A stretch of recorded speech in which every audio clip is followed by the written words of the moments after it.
یہاں پر میں 3 دلائل ذکر کر دوں، اسی میں میری انشاءاللہ گفتگو اب کنکلوڈ ہونی ہے کہ اہل تشیع جو ماتم کے اوپر دلیل دیتے ہیں، اس کے بغیر تو یہ نامکمل ہے بات. وہ کہیں گے جی ہمارے دلائل تو ذکر ہی نہیں کیے.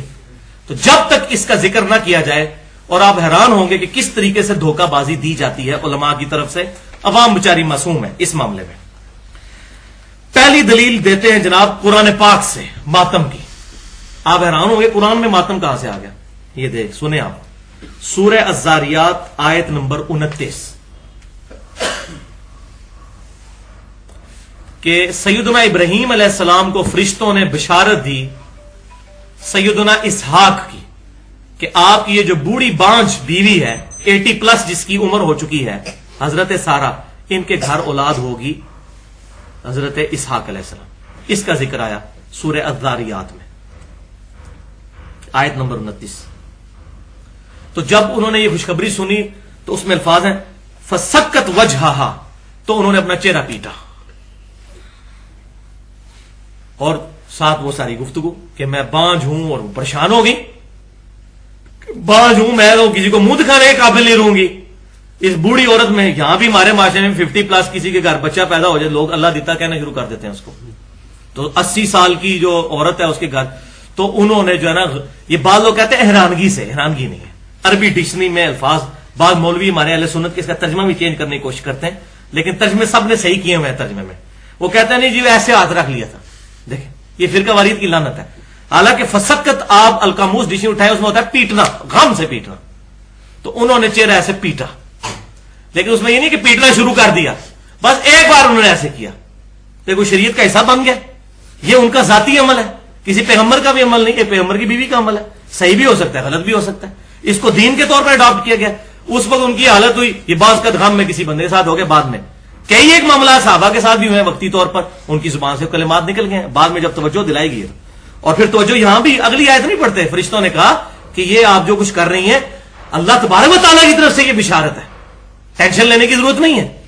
بس یہ اتنا سارا واقعہ وہ کہتے ہیں پیٹا، فسکت وجہہا، تو چہرہ پیٹا. یہ نہیں پیٹنا شروع کر دیا، بس ایک بار انہوں نے ایسے کیا. تو یہ کوئی شریعت کا حصہ نہیں بن جاتا. دوسری حدیث سیدنا اویس کرنی رحمت اللہ علیہ، جن کو صحیح مسلم میں نبی صلی اللہ علیہ وسلم کی حدیث ہے خیر التابعین من التابعین، تابعین میں سے سب سے بہترین شخص اویس نام کا ایک بندہ ہے. اگر تم اسے ملو تو اس سے دعا کروانا اپنے حق میں. یہ صحیح مسلم میں حدیث ہے. اویس کرنی تابعی تھے، اپنی والدہ کی خدمت کی وجہ سے حضور کی خدمت میں حاضر نہیں ہو سکے. اس وقت حالانکہ زندہ تھے لیکن آ نہیں سکے، اس لیے تابعی ہیں، صحابی نہیں ہیں.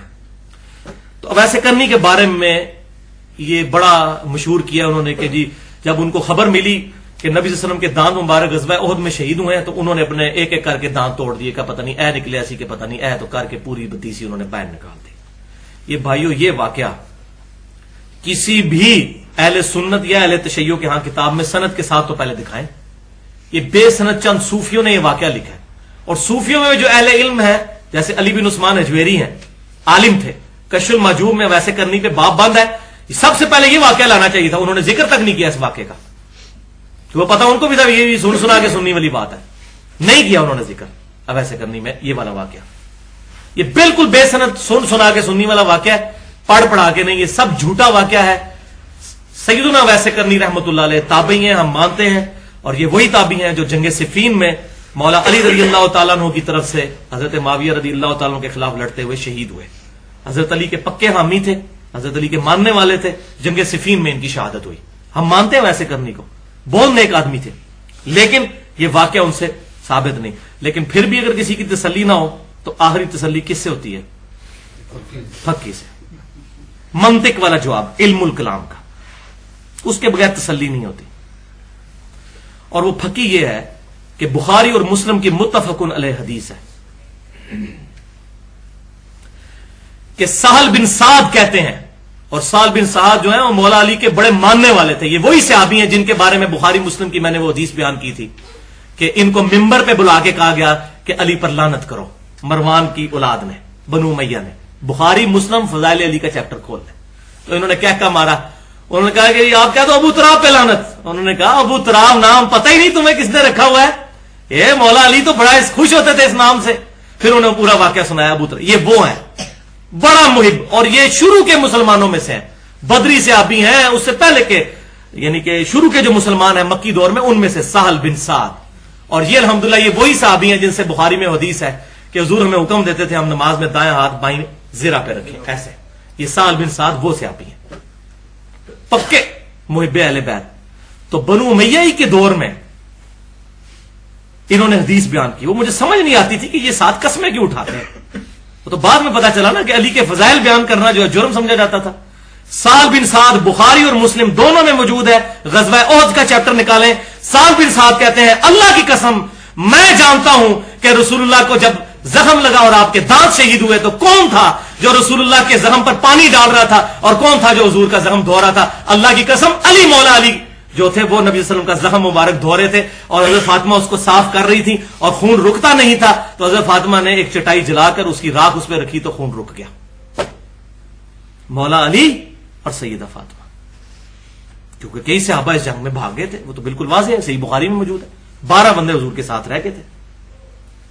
حضرت ابوبکر عمر ساتھ ہی تھے. یہ بھی جھوٹ شیعہ بولتے ہیں کہ وہ بھاگ گئے تھے, نہیں. حضرت عثمان بھاگے تھے, وہ بخاری میں موجود ہے. وہ قرآن پاک میں آ گیا ہم نے ان کو معاف کر دیا. وَلَقَدْ عَفَا عَنْكُمْ اللہ تمہیں بے شک معاف کر چکا. سورہ آل عمران. اب یہ 1400 سال بعد کسی کو حضرت عثمان غنی پر لان تان کر کے اپنی آخرت برباد نہیں کرنی چاہیے.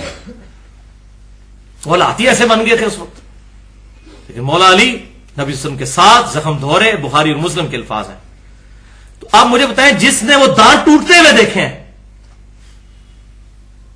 اور سیدہ فاطمہ جو مرن لگا رہی ہیں انہوں نے اپنے دانت کیوں نہیں توڑے؟ یہ ہے پھکی. کیا مولا علی سے بڑھ کر ویسے کرنے کو رسول اللہ سے محبت تھی؟ مولا علی کے غلاموں کے غلام ہیں حضرت ویسے کرنی, اور مرتبے میں تو آپ بات ہی نہ کریں, کوئی جوڑ ہی نہیں ہے. تو سیدنا علی جنہوں نے لائیو منظر دیکھا تھا حضور کے دانت ٹوٹنے کا, ان کو تو اسی ٹائم ایک پتھر لے کے اپنے دانت توڑ دے. تو کسی ضعیف سند سے بھی دکھا دیں, چلیں اس میں تو ہم صحیح سند مانتے ہی نہیں. ضعیف سند کیا کو واقعی جھوٹا ہی واقعہ دکھا دیں کسی کتاب میں کہ سیدنا علی نے یا سیدہ فاطمہ نے اپنے دانت توڑے ہوں کہ ہاں حضور کے دانت ٹوٹے تھے تو ہم بھی اپنے دانت توڑ دیں, نکالیں. یہ ہے علمی جواب. تو ہم مولا علی کے ماننے والے حضرت ویسے کرنی سے کوئی ایسی بات ثابت نہیں, اور بالفرض اگر ثابت بھی ہوتی ہمارے لیے کوئی حجت نہیں ہے. ویسے تو ہے ہی جھوٹ ہے, کیونکہ سیدنا علی جنہوں نے وہ لائیو منظر دیکھا معاذ اللہ, ان سے بڑھ کر محبت تھی کسی کو؟ جہاں اتنے بڑے بڑے صحابہ بھی جو ہے غزوہ احد میں دہشت کی وجہ سے بھاگ گئے اور سیدنا علی حضور کے ساتھ رہے. یہ بخاری مسلم کے الفاظ ہیں. اور حضور کے زخموں میں ظاہر ہے. اور اس میں ایک تلخ جملہ بولوں گا, بھائیو اولاد اولاد ہی ہوتی ہے. حضرت علی کو حضور نے بچوں کی طرح بچپن سے پالا.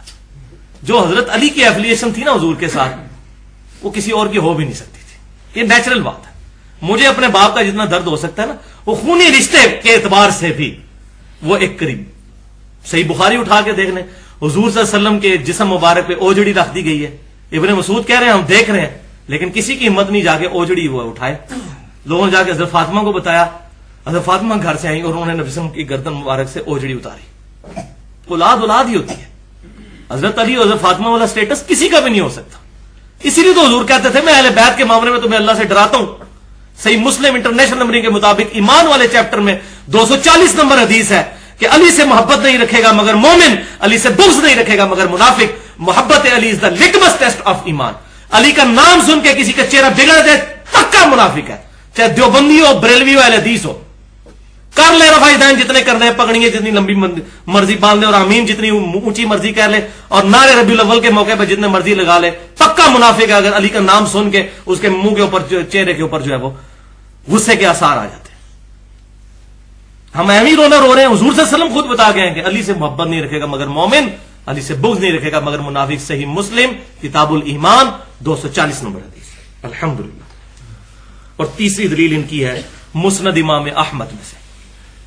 یہ بھائیو یہ ہمارے گلے میں پھنسی ہوئی روایت, اور یہ بھی غلام مصطفیٰ ظہیر صاحب اللہ تعالیٰ ان کو جزائے خیر دے, انہوں نے ایک ٹاپک لکھا تھا غم حسین کے نام سے السنہ رسالے میں.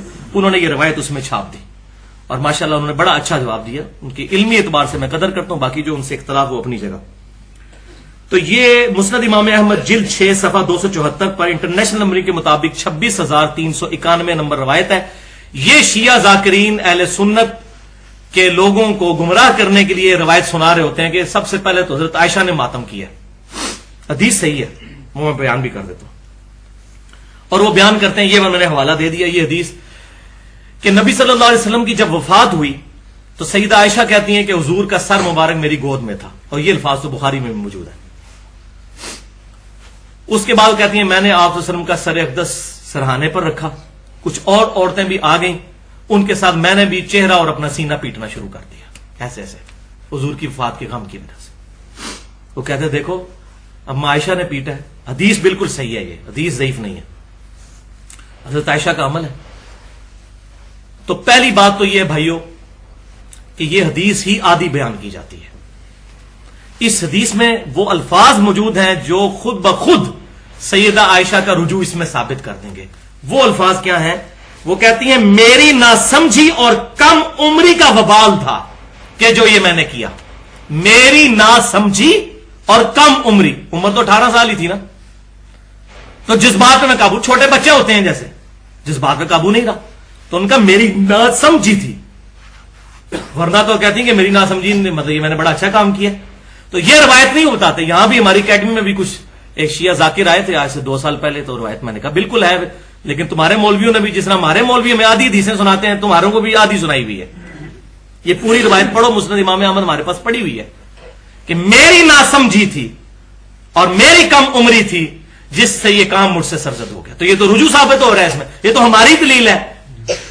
لہذا اگر کوئی بندہ جذبات سے مغلوب ہو کر اس طرح کے کام کر لیتا ہے، ہم اس کو بدتی نہیں کہتے، حضرت عائشہ کو ہم کوئی بدتی نہیں کہتے، لیکن خدا کے لیے پہلے ڈکلیئر کریں، اپنی عوام کو بتائیں ممبروں سے کہ اگر کوئی ناسمجھی میں کرے گا اور بیوقوفی میں تو تب یہ ٹھیک ہے، ادروائز جو عقل مند ہے تو یہ کام نہ کرے، یہ کام حرام ہے، اور حدیثیں ان کو وہ سنائے جو ماتم کے خلاف ہے.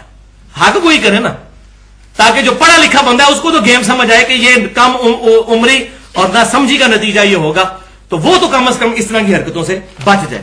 اور دوسرا جو ہے وہ جواب یہ ہے کہ سیدہ عائشہ رضی اللہ تعالی عنہا کا یہ جو عمل ہے، اس رجوع کے بعد میں نہیں سمجھتا کہ اس کو ایز اے حجت پیش کرنا چاہیے.